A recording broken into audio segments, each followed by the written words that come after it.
Tarixdagi eng sirli savollardan birini bilasizmi? Nega deyarli barcha sivilizatsiyalar bir erkakning bir nechta ayolga uylanishini qabul qilgan, ammo bir ayolning bir nechta erga tegishini deyarli hech qachon qabul qilmagan? Ajablanarlisi, bunga na din, na qonun, na axloq birinchi sabab bo'lgan. Asl sabab ming yillar davomida insoniyatni qiynagan bitta savolda yashiringan edi. Merosxo'r kim? Tarixchilar bir erkakning bir nechta ayolga uylanishini poliginiya, ya'ni ko'p xotinlik deb atashadi. Bir ayolning bir nechta erga tegishi esa poliandriya, ya'ni ko'p erlik deyiladi. Qizig'i shundaki, poliginiya dunyoning deyarli barcha qit'alarida uchragan. Qadimgi Misrda, Xitoyda, Arabistonda, Afrika, Mo'g'ul imperiyasida, Amerika qit'asida, hatto o'zimizda O'rta Osiyo hududida ham. Ammo poliandriya tarixda juda kam uchraydi. U asosan Tibet, Nepal va Himolay tog'larining ayrim hududlarida kuzatilgan. Xo'sh, nega? Tasavvur qiling, bir podshoh vafot etdi. Uning ulkan boyligi, taxti va hokimiyat kimga qoladi?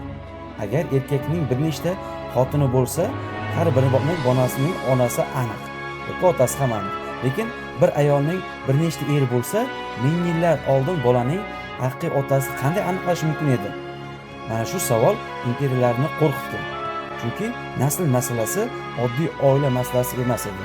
Bu hokimiyat, yer, qo'shin va butun davlat taqdiri masalasi edi. Shuning uchun podshohlar va zodagonlar ko'pincha poliginiyadan foydalanishgan. Har bir nikoh ortidan sevgi emas, balki siyosiy ittifoq, yangi hudud va ko'proq merosxo'rlar turgan. Lekin qiziq tomoni shundaki, poliandriya ham befoyda emas edi.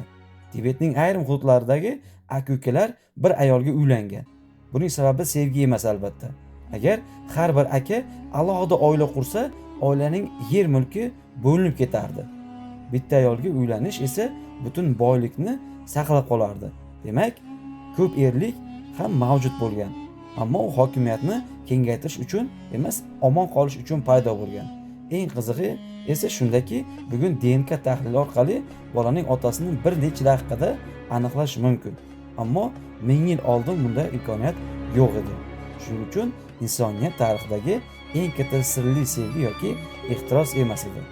Asl sir nasl, meros va hokimiyatni kim nazorat qilish masalasi edi.